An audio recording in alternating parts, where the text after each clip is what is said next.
Ladies and gentlemen, welcome to the Big Tech Frenzy. Today, we are going to be discussing two main companies, Coinbase and the great and powerful SoFi Technologies. Okay. Both of these companies had big pieces of news in them. And then I'll actually want to talk about Robinhood as well. They had some pretty stellar news that came out after the earnings day, and that followed by, a bunch of Wall Street analysts getting their take at the company, which I think was very important. So we're going to cover those three things. Aside from that, I'll leave you guys off on a 30-minute show. I always say that, and then somehow it gets to an hour. But this time, I'm really going to try to shoot for 30 minutes. All right? So let's just jump into the news. Hello, everyone. Hey, Paul. Hey, Nala. JP. Good to see you guys. Anonymous Investor. Good to see you, my friend. And I was exactly on time. I watched the counter go down and boom. All right. Now, let's jump into it. First off, let's do Coinbase news. Robinhood news?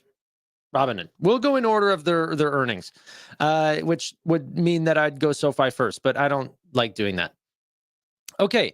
Robinhood had earnings yesterday. We showed off some of the reasons to be bullish, and it seems that analysts took that and ran with it. Being bullish is out, and being ultra bullish or hyper bullish is in. And this is exactly what we're getting from the street. So let's take a look at this. Remember, the earnings updates came after the 12th. Okay, so we can include this one going into earnings, $39 up to $45, but even then they would expect a 30% drawdown from where we are today. Then essentially, we're going to go through, we're just going to skip all the names and just read the numbers here because this is mind-blowing. $54 up to 62, 65 up to 80. I got to say his name, Dan Dolev. He's the man. Okay, 64 to 90, $35. Man, KBW, do they do anything other than write bad reports? I mean, like negative reports, not bad reports. 51 to 105 from Bernstein, 57 up to 75. Switch those numbers around. 54, 74. 52 up to 70, 45 up to 60, $76, $77. It is bull central. Okay. Even the bears are bullish. $60. Like, we just passed this. What an incredible freaking time to be a hood investor. But the opportunities to become an investor are not gone if you believe that markets are going to stay strong. Okay, so if you believe in the tailwinds of more self-directed investing, cryptocurrency going up, that Robinhood, assuming that they're having three more essentially investor days, the gold event, the crypto event, and Hood Summit this year, that they will be showing off new and innovative products. Okay, products that I think that we all assume are coming to market one day, but Robinhood maybe wants to accelerate those timelines. So things like real world assets, which we're going to be talking about a lot today. But these types of things, I think that people know are coming into the future, but what is the timeline? I can't imagine they're not going to show off things in buy now, pay later, more credit products. They wanted to accelerate their credit card by multiples of where it is today. By the end of the year, these types of things are going to drive new revenue like crazy. But essentially, Dark, man, that's awesome. Just got the gold card. That's freaking great. So you are potentially among, if you got it in 2025, among the people that they want to bring from 100,000 cards to potentially 300,000 to 500,000 ranges is where I think that we'll end out at the end of the year. I've already done my calculations for Hood for Q1, and it's looking like we're going to have a very similar, very close to $1 billion new quarter. And they have very strong products that are growing that potentially they're not even talking about because maybe they hold some, weird places in the markets. Like, for example, instant withdrawal revenues. I'm not a fan of this product. It's got some stigma to it, because whenever you actually look at the loan that they're giving you, it's actually at a really high APR because they're giving you a 3-day loan and charging you a flat fee for it. But if you actually amortize it out, it's like, some companies have this at 100+% APRs. But anyway, this product has been growing like crazy, and we're probably going to see somewhere along the lines of $130 to $140 million on an annualized run rate for Q1. Okay, a product that no one is even talking about. So that's just for Q1. By the time we actually close out of 2025, we'll probably be on around a $200 million revenue run rate. Okay. So these types of products are just going to sweep their other transactional revenue columns. And then the amount of like January revenue that we got in terms of options, equities, and crypto, all seeing increased take rates is pretty substantial. Pretty freaking substantial.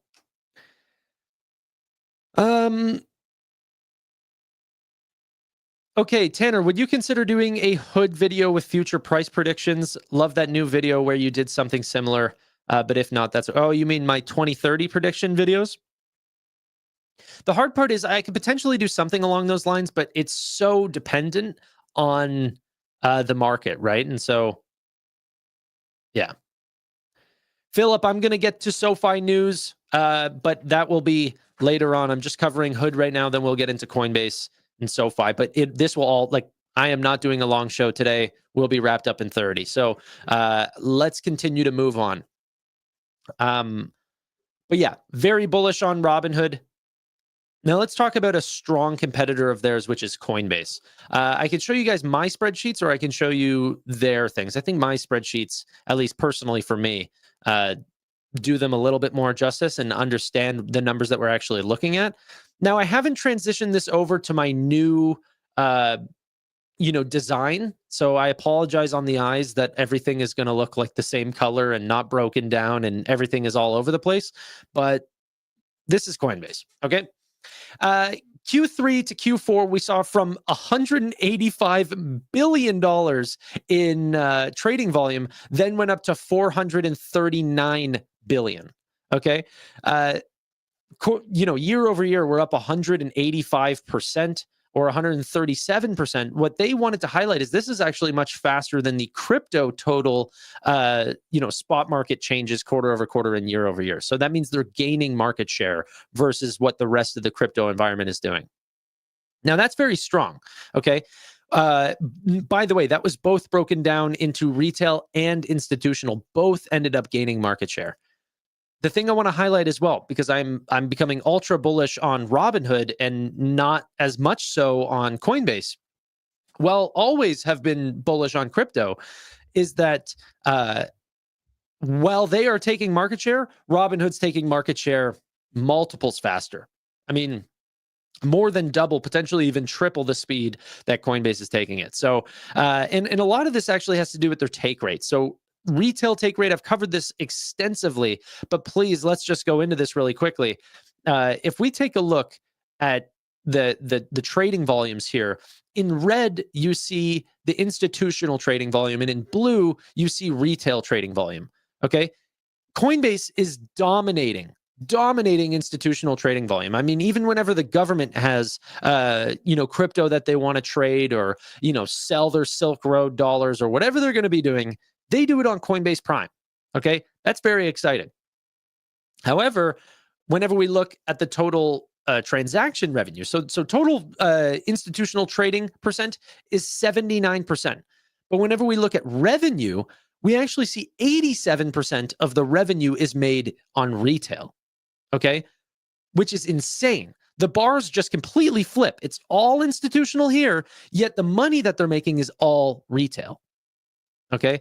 That's because the take rate that they have on you and me, the basic people, right, is gross. They are taking advantage of us and they are smiling while they do so. They're taking a 1.43%. And by the way, this is not a real statistic. So one, they took a 1.42% and then increased their take rate quarter over quarter, while also seeing massive record-breaking growth rates in Coinbase One. Okay. Their membership for $30 a month, or Coinbase One Premium, which takes $300 a month to give people free trading, like no take rate. So that goes down to zero.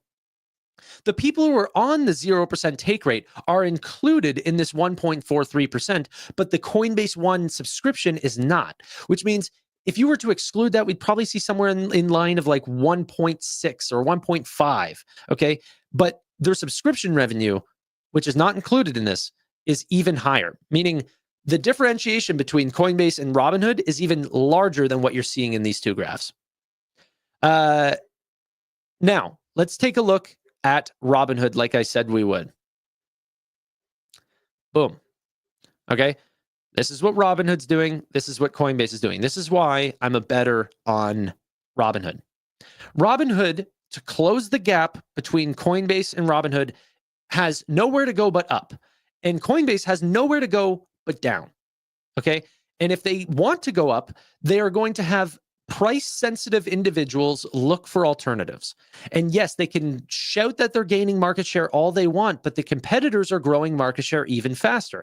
And so whenever people say, you can have both or something like this, this is different than my conversation about owning both Robinhood and SoFi, or at least in my opinion.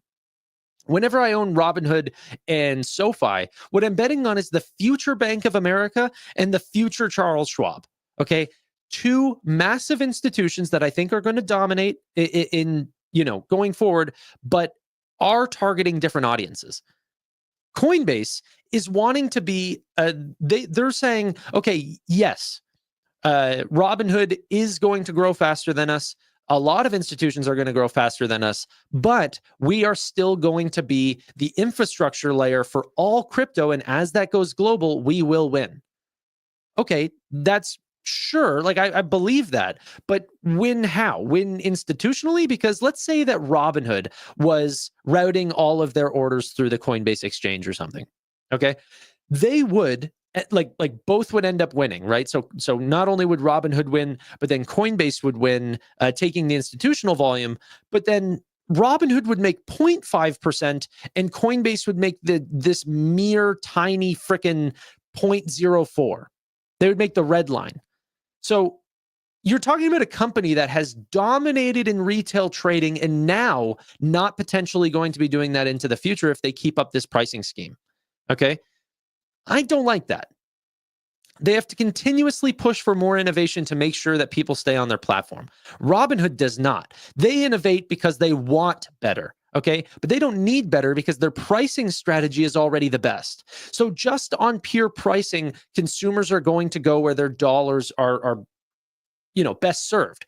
So whenever you type both of those into the equation, both best pricing and more innovative products that are coming out on top of that, there's just multiple S-curves, multiple tailwinds that are building on top of what Robinhood is doing versus what I believe Coinbase is doing.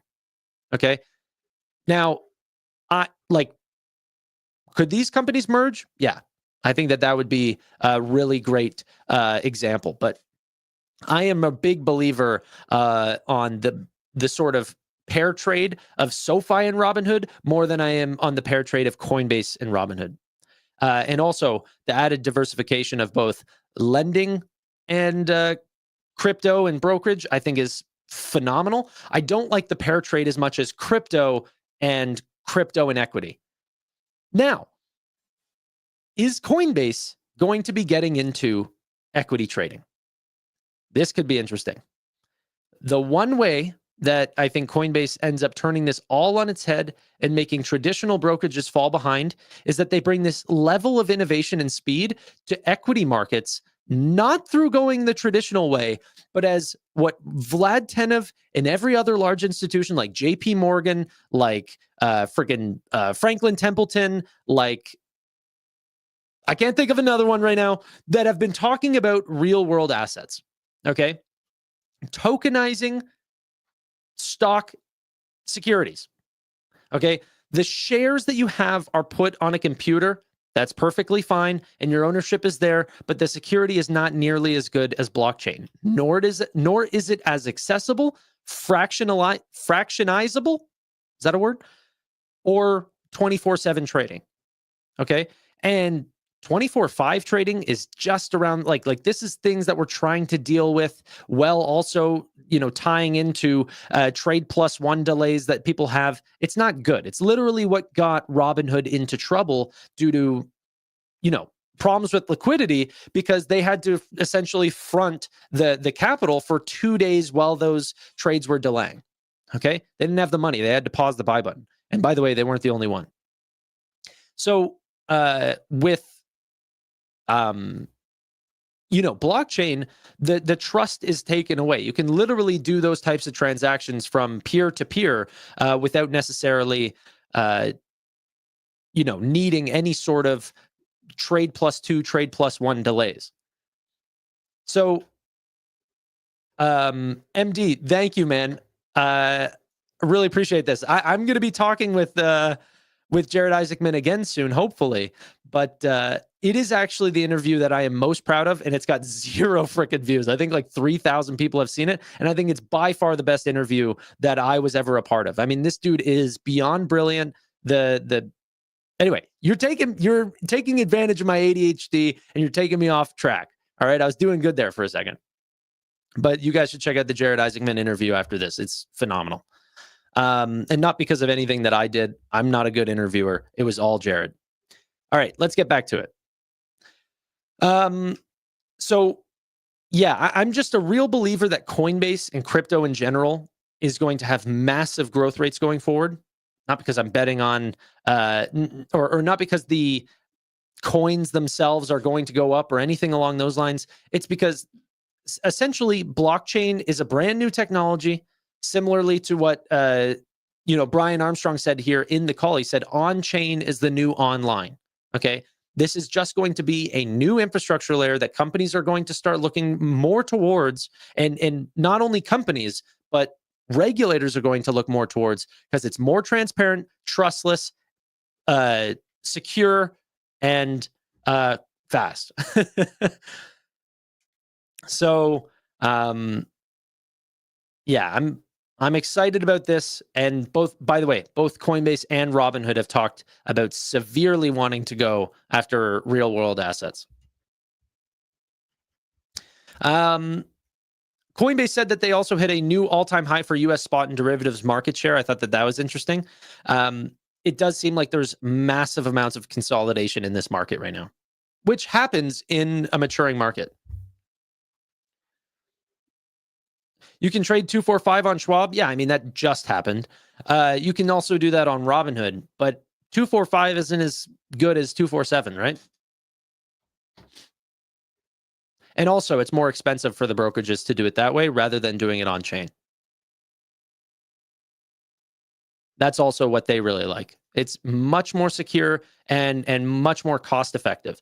And then there's so much more that goes on top of that. Like, what I really think that Coinbase has been on top of since like frickin' 2020 is stable coins are going to take over the payments landscape. Okay, that's going to happen.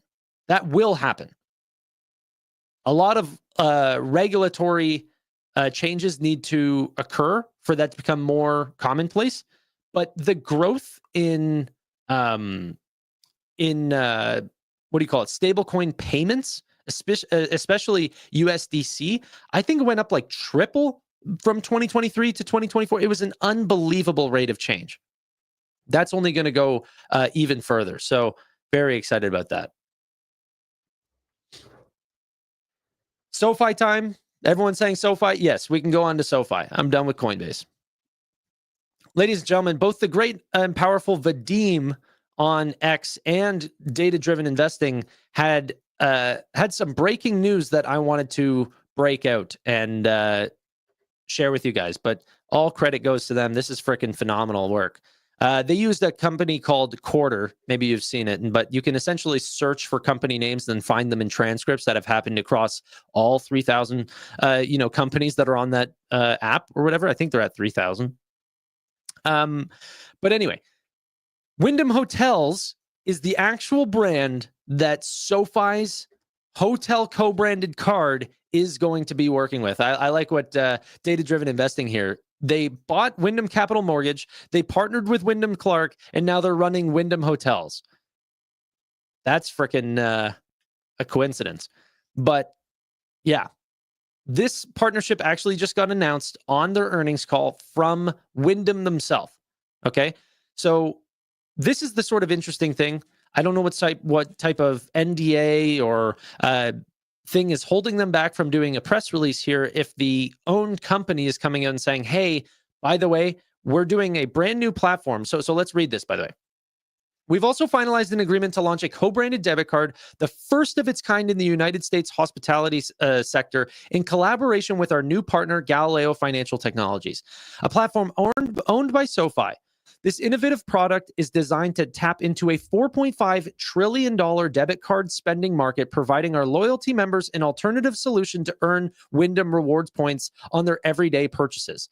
We expect the debit card to be available within our digital ecosystem by the peak of our busy summer travel season. Now, they have a spend card already. It's a Wyndham credit card, essentially, co-branded credit card. But there's a lot of people that potentially maybe they don't want to have access to that. So the diversification here is to break into the debit card section, okay? Credit card is not owned by SoFi. But the debit card, however, tapping the rewards points there. And like, data-driven investing said, they already have 114 million members globally tapping the rewards program. Now, this doesn't mean, I've already seen comments about this. Let's try to take away some of the potential where people's heads might be going. There's no 114 million people coming onto this program, okay? There could be a certain amount of new members or existing members that come on to Wyndham Hotels wanting the rewards program that get the debit card. Now, what's interesting is this co-branded part of the debit card that they ended up talking about. This is where I'd really like a press release, okay? The press release that ends up saying, hey, by the way, this is co-branded by SoFi. A lot of the time you'll have these rewards cards that are, the airlines or the hotels, but it's backed by Chase, but it's backed by Citigroup, but it's backed by all of these different banks. To start to get into that from SoFi would be a massive part. And the fact that it's a debit card also means that SoFi would have no part in taking on any credit that they don't want. So I think that this is perfect, but we'll have to see what ends up happening. From what we heard about the three partnerships that they ended up signing, which it's in my belief are Ace Cash Express, Wyndham Hotels, and I don't remember the last one. But that they said that they are going to see material gains financially from these three in 2026. So I don't know how that works. And this is why we need a little bit more breakdown from management to understand how that actually breaks down financially. Is the first little bit just like how do those contracts break down, essentially? But yeah, press release game needs some updating here. I think that it would be beautiful to show Business Wire and the rest of the investing community that use the words that friggin' Wyndham Hotel CEO just ended up saying. Jeffrey just said, this is a first of its kind in the United States hospitality sector. That's breaking. This innovative product is designed to tap into a $4.5 trillion debit card spending market. Guys, they could write our press release for us. This is brilliant. Obviously they're promoting their own brand, but those are the types of reports that Galileo needs to put out because that gets people excited. There is some level of, let the finances tell the story, but also the story should tell the financials. Let the story also be told by management and then follow and prove it correctly with the financials. The great and powerful Timothy Sweeney had highlighted that to me, and I think that that's a very good way of looking at it.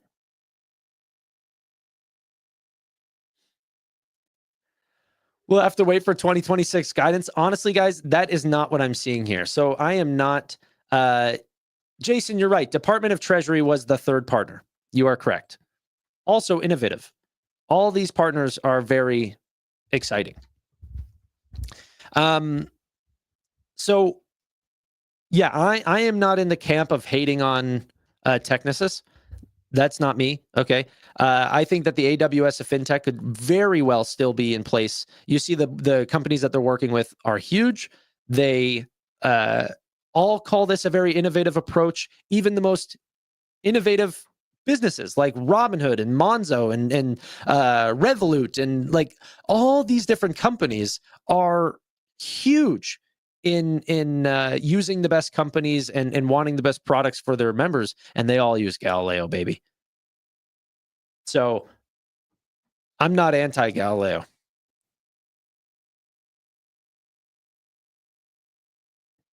Why can't we be the AWS of lending with LPB?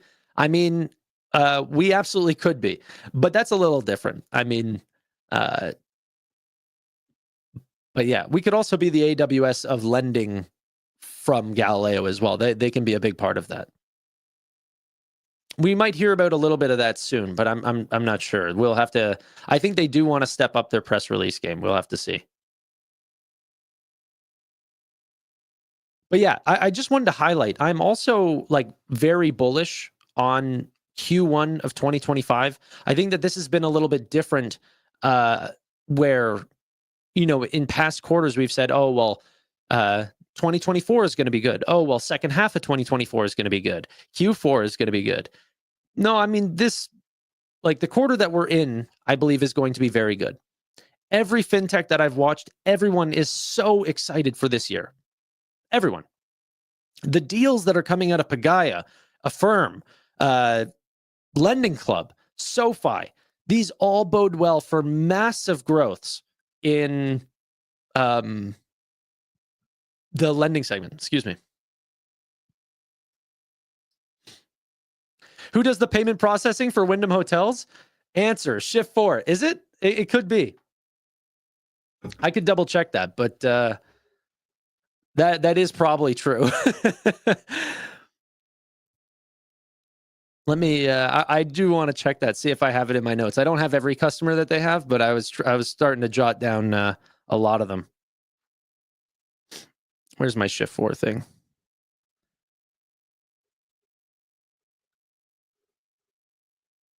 Okay, there it is.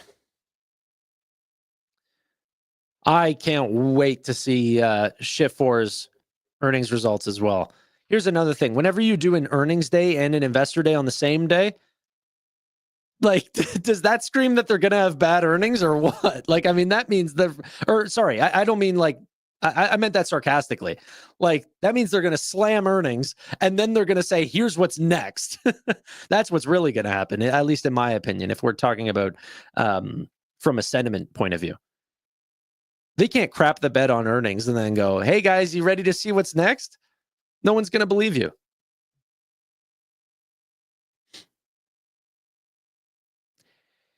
Is the Blue Owl deal priced in, or will the stock pump? I mean, that's hard to potentially say. I would assume no, it is not priced in. But I don't think the market is giving any credit to the loan platform business.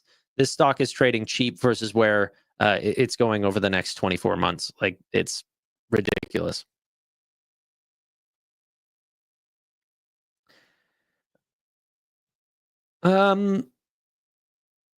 Do you know when the Blue Owl deal will officially be closed? No, I do not.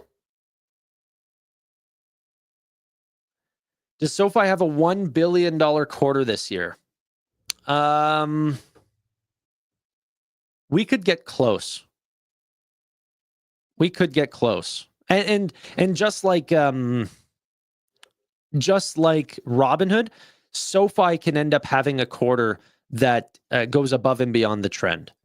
However, Robinhood's trend seems like they're going to hold up $900+ million quarters going forward, as long as the market even keeps up the volatility that they're showing. The total amount of users on their platform just keeps going up, and the amount of gold, like sticky customers and retirement customers, just keeps going higher. I couldn't believe the numbers that were coming out. Their operating expenses went down. Like, mind blowing.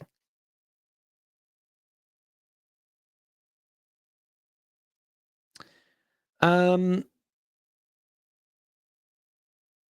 the fourth quarter of 2024, the company achieved adjusted net revenue. Oh, yeah.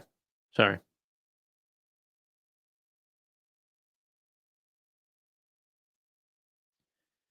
Jared, you said market or crypto market? I don't know what I even said to clarify that. I apologize. I'm buying Robinhood tomorrow. Watch it drop. Maybe. I think that everyone likes to think that they have this type of effect on companies, but I don't personally believe that. The stock doesn't know you own it. Let's check Wyndham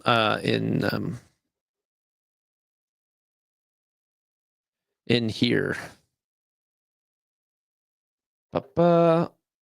I don't see Wyndham in their company list. However, I have a short company list. I've got 100 names on here, which is not nearly as many as Shift4 actually has.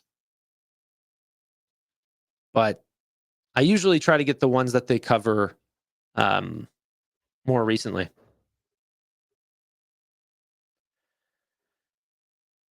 SoFi seems extremely undervalued compared to other popular retail growth stocks. Well, there is a problem with comparing it to other growth stocks.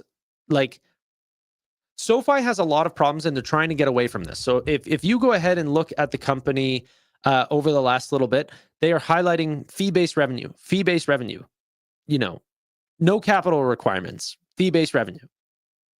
The reason why they're doing this is because the types of revenue that SoFi essentially got really big on, which was lending revenue and everything, can actually go the other way. If you give money to a customer and you're jotting down in advance how much you are going to make from those users, which is what SoFi does, that if those people default faster than what you are expecting, and you do price in a level of default, but if those people default faster than what you're expecting, you can lose revenue. Okay? That doesn't happen in many other industries.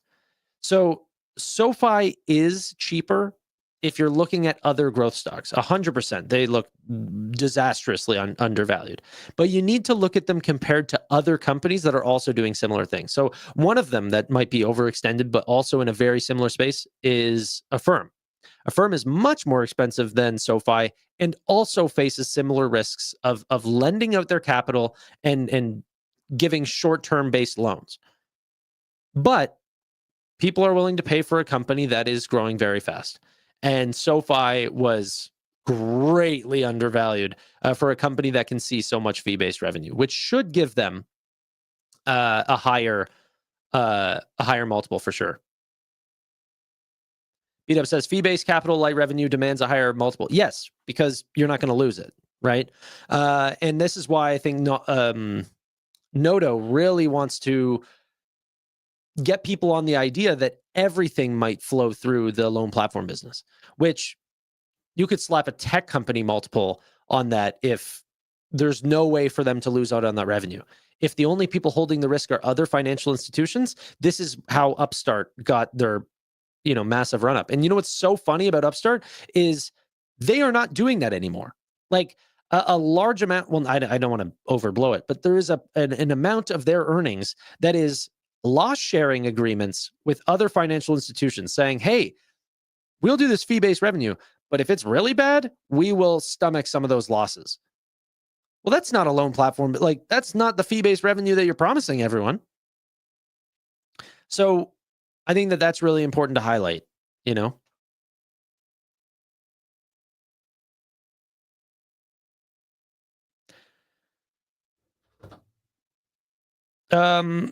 Question though, Tanner, if most of their revenue is going through fee-based, how much is their capital ratio only going to be around 15%? Shouldn't it go higher? Well, if they went completely to a loan platform business, then yes, that's true. But what I really think that they're going to do is not look for new capital and also build up their their tangible book value is going to continue to grow, and they will match that on their own balance sheet. So it's not that the company is just going to grow exponentially. So the percentage needed, or the percentage of their revenue that was essentially growth from loans that were sitting on their balance sheet might have been a large amount. But then as fee-based revenue sort of pushes that that pie, or however you want to look at it, to more of a fee-based revenue versus the rest, the capital ratio can still stay pretty slim because they're not actually trying to grow their tangible book value in order to grow. So TBV will be very similar to where it was at the end of 2025 to where it is at the end of 2024, but that means no capital raises, and all future growth is going to come from there. Well, not all future growth. There's going to be growth on balance sheet. It's just going to be as fast as the balance sheet grows.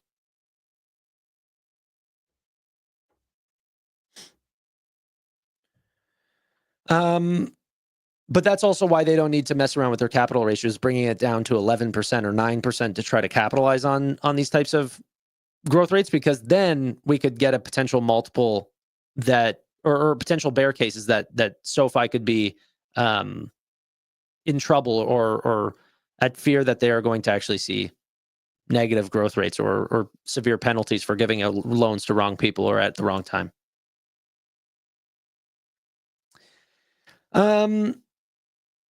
If SoFi pumped the way Hims and Hood did, are we really holding the entire way up?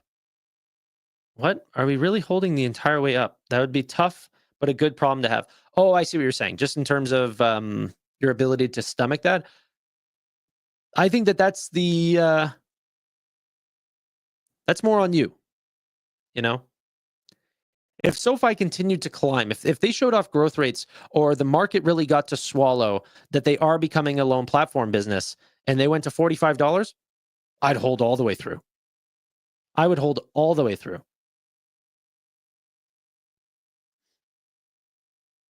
Like, that's where they deserve a much larger premium than where they are today.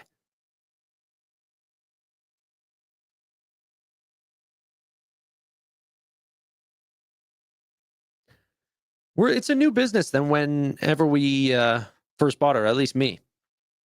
You know? It's a pretty interesting evolving story. And one thing that is sort of behind SoFi right now, and it's hard to realize that it is behind them, is that they're not facing a lot of great problems, and they've always faced drastic problems. So what happens whenever the market's a little bit more calmer and allowing them to grow? How well did they do? And they saw a lot of great benefits during COVID because people were using digital banks much more often and getting those services that, like getting a good digital service that their incumbent banks couldn't hold up to. If that sort of event comes in again, I mean, that won't necessarily happen, but I mean, if they start to see a good macro environment where they can really grow, hopefully we see a level of innovation that also follows that.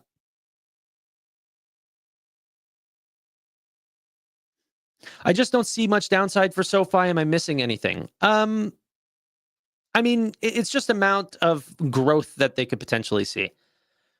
So if interest rates, for example, turn the other direction and we're not seeing rate cuts, but some people are saying, hey, actually, we might even see a rate increase this year. It's like, well, if that case ends up happening, that's going to be a much different situation for SoFi being able to use their loan platform business. The loan platform business would dry up, and then they would go back to trying to grow a balance sheet because they'd have to hold it on their own platform, because that would be the only person that would be willing to hold those customer loans. Because the next year, whenever rates are higher, or the next quarter, whenever rates are higher, the loans that you signed the quarter before whenever rates were lower are not as good.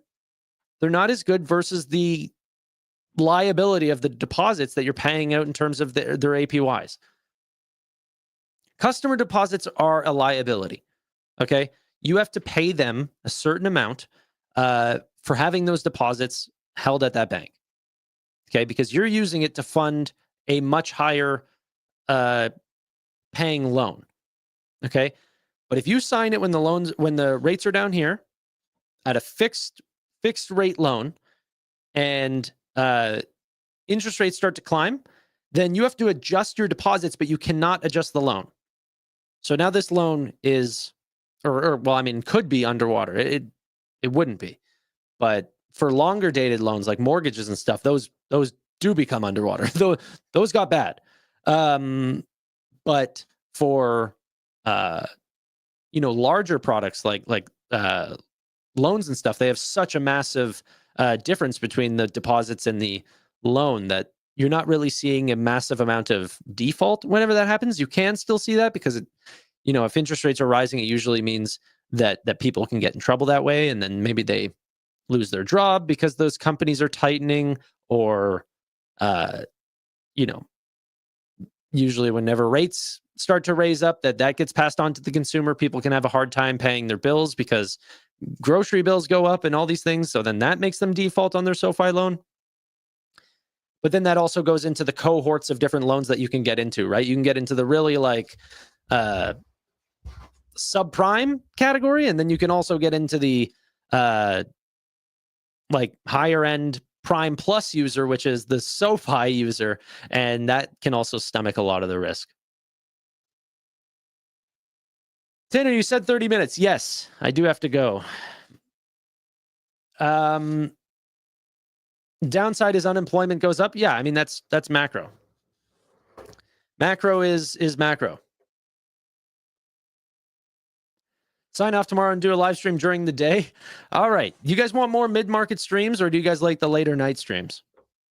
What do you guys prefer? I like to get a lot of my work done during the actual day. I like doing some course stuff, record chapters, work on my spreadsheets, work out.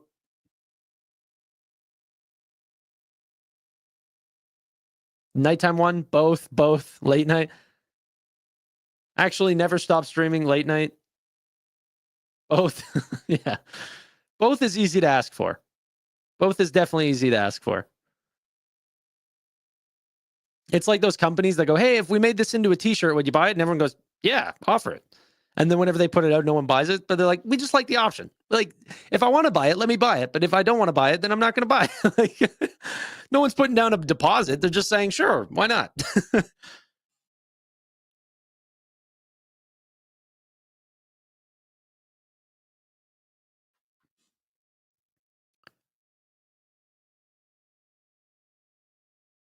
You don't work out, this guy says. Rob? Don't start with me, bro.